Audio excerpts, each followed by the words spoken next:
Hi, my name is Melissa Hurt, and in this video I am going to explain a condition that moms do not have to accept: an imbalanced pelvic floor. So what does that mean? Maybe when you sneeze, you pee a little bit, or when you're laughing, or when you're jogging, you're peeing a little bit. You just don't really have a lot of bladder control. That might be a sign of a weak pelvic floor. You might also have pain in your pelvis. That could be a sign of a weak pelvic floor as well. Don't worry, we can rehabilitate these muscles. So why do moms have a weak pelvic floor or imbalanced pelvic floor? So just quickly, as you're pregnant and you're carrying the load of the pregnancy, sometimes how we hold ourselves in daily life, our posture and our alignment tends to be a little bit off. And so maybe we're leaning to the side, or we're really curved in the low back quite a bit, and we never really found a way to balance that in pregnancy to support the load of the baby. All these things can affect how the pelvic floor muscles support the weight of the baby and the load of the pregnancy. And then of course, once you deliver your child, those pelvic floor muscles, if you had a vaginal delivery, those muscles really stretched and opened up so that the baby can make his or her way through. And perhaps in the postpartum time right after, several months after, you just weren't really in the practice of finding a way to live your life with a nice postural alignment and breathing practice to help bring those muscles back together. Or maybe you have a lot of anxiety and stress in your life, or you sit a lot and the muscles get gripped and tight. So the pelvic floor muscles can be too tight or too loose, depending on the conditions of your life. And they can go from one to the other. They're muscles, so they're elastic and they're adaptable to the conditions of our life. We can, however, create an optimal pelvic floor that supports us, supports our pelvic organs and our abdominal organs sufficiently. So first, let's talk about how to find the pelvic floor muscles. They line the rim of the pelvis, and they really sit like a hammock. It's a beautiful integration of muscles that go horizontally. Some go from front towards the back. You should Google it. Google pelvic floor muscles, and you'll see a beautiful image of what these muscles look like and how they're arranged. So we want to find how they attach to the rim of the pelvis and how we can use this awareness through our breath to activate and contract the pelvic floor muscles in a balanced way, and then release them fully, so that if we're too tight, we can get a little bit looser again and find balance. If we're too loose, we can find some contraction and engagement to bring some integrity back to the pelvic floor muscles. Okay, so I'm going to come onto my back. I want you to do the same. Have your feet hip distance apart, and you're going to lie back. And I want you to use your hands to feel through the flesh of your glutes. You're going to feel your sitting bones at the base of your pelvis. In the front, you have your pubic bone. And in the back, you have your tailbone. Okay? So these 4 points, let's call these the landmarks to where the muscles attach. Of course, they rim the pelvic basin, so they have more attachments than that. But those are the main areas we're going to become aware of. So first, we're going to feel our breath. We're going to inhale and then exhale hard through the mouth.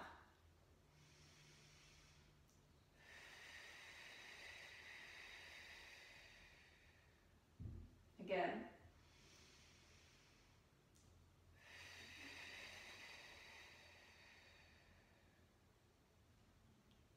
Do you feel those muscles coming together and up towards the center of your body on that exhalation?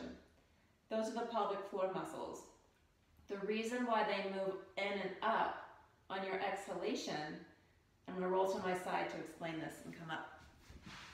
The pelvic floor muscles work in concert with your breathing diaphragm. So as you breathe in and that breathing diaphragm descends, so too does the pelvic floor muscles. As you breathe out, the thoracic diaphragm compresses the lungs and it changes the pressure in the abdomen, and you exhale.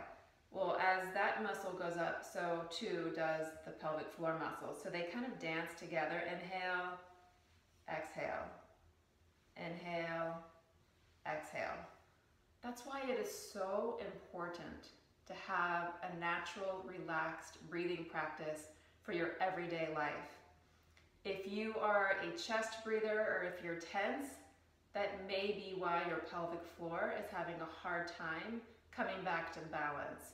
So first and foremost, work on your breath, work on some relaxation, maybe take on a really small meditation practice every day, journaling, whatever you need to do to de-stress so you can begin to release these muscles, all right?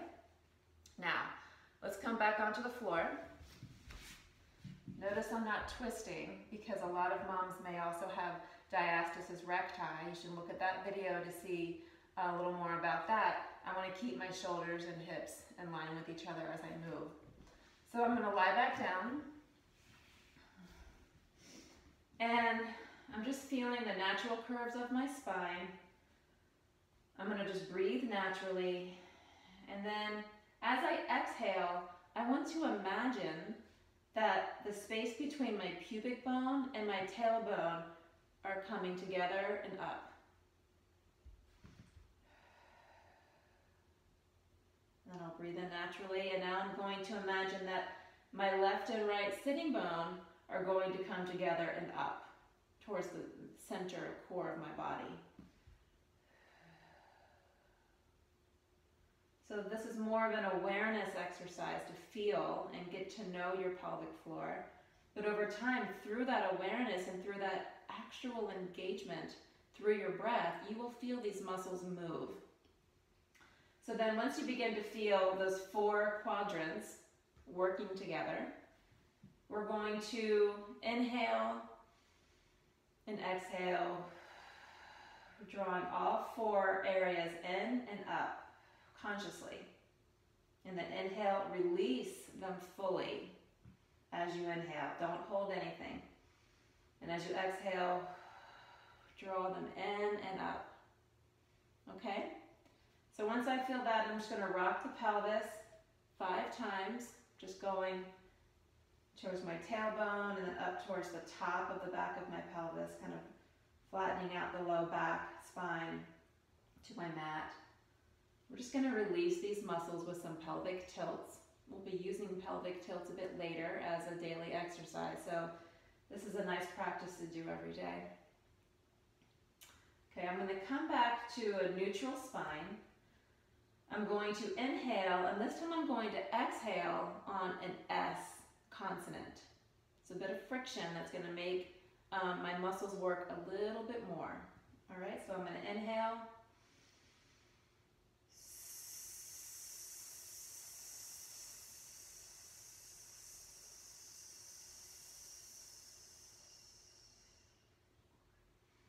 Inhale, release everything.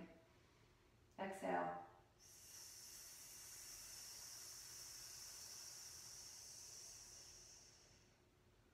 And repeat. You can do maybe 5 to 10 of those on the S consonant to really tone those muscles.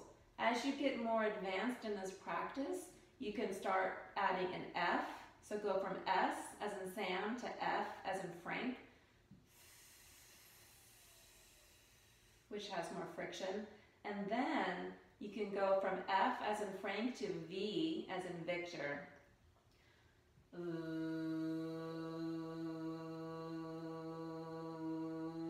Again, it has a lot more friction to it. You may not feel as much of an extravagant honing in of those muscles, but you're still feeling that relationship between breath and movement. Okay, so once you've played around with some consonants and some sound with your breath and that contraction and releasing of the pelvic floor, we're going to inhale naturally, exhale, contract, but we're going to hold that contraction for 7 to 10 seconds. Now, as you're holding that contraction, you're still breathing, but you're just not breathing deeply. That's important. You don't want to really squish that intra-abdominal pressure while you're holding a pelvic floor contraction. Just keep your breath more shallow in the chest. Okay, so we're gonna inhale naturally. Exhale, draw those 4 points together. And hold that contraction for 10, 9, 8, 7, 6, 5, 4, 3, 2, 1. Release. Just let it go. And you're going to keep that release, natural breathing, for 10, 9, 8, 7, 6, 5, 4, 3, 2, 1. Notice it's the same amount of time that you are completely relaxed as when you were contracting the pelvic floor. Let's just do that one more time together. We'll inhale together. Exhale, draw the pelvic floor in and up. Hold it for 10, 9, 8, 7, 6, 5, 4, 3, 2, 1. And then release. Soften everything. Maybe you rock the pelvis. Keep it totally relaxed for 10, 9, 8, 7, 6, 5, 4, 3, 2, 1. Now for your daily practice, you would do that longer hold, contraction, and release exercise maybe 5 to 8 times, but do it at least 3 times a day. 5 times a day is better.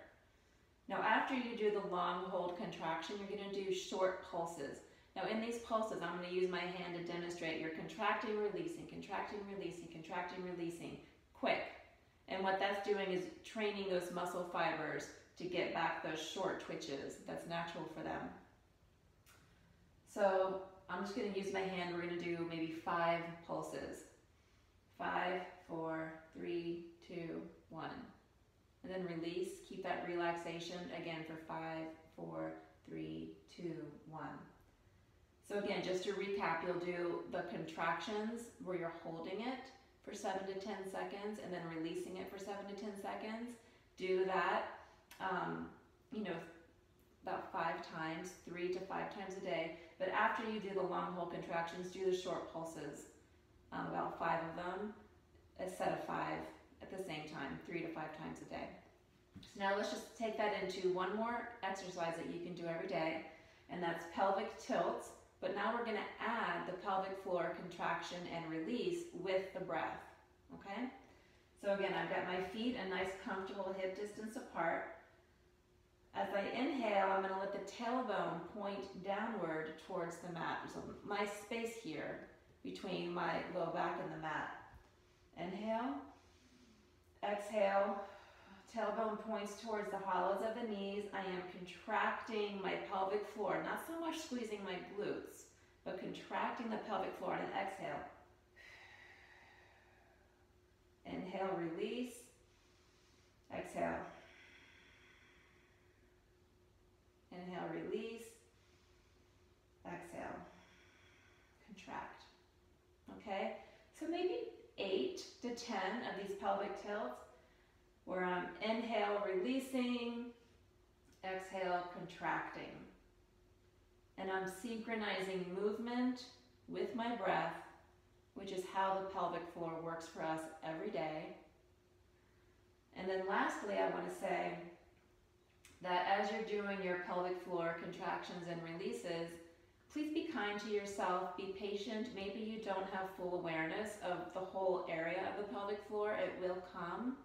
And monitor yourself. If you feel like maybe some days you're feeling like you can't get much contraction at all, it could be that you're tight already and you need to do more release, more focused meditation on releasing and relaxing the pelvic floor with your breath, and then do just a few contractions. I'm going to roll onto my side to come up. And so it's through this pelvic floor contraction and release awareness and breathing practices that we can rehabilitate the pelvic floor. And yes, ladies, we will be doing pelvic floor contraction and release pretty much for the rest of our lives. It's okay. Really, everyone should be doing this anyway. This is a very important group of muscles. And as we age, Our fascial slings might change because of how we use our bodies and hold ourselves in daily life. It's okay. And these practices, again, if you're aware of your breathing and aware of your posture, those are the keys to our health and wellness.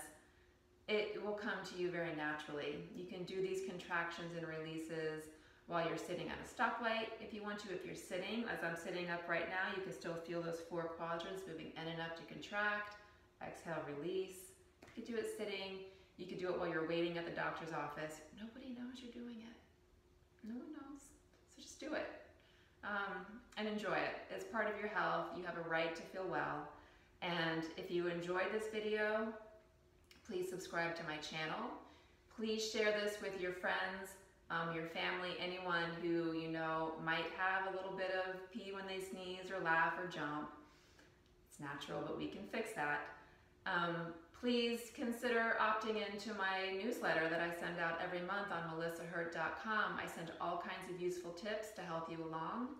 And also please comment below what worked for you in this video. What can I help you with? Ask your questions and I will answer, or you connect with me through my website. I have a blog post linked below this video that you can read more about what we've done, that you can also share with your friends and family. Thank you so much and be well.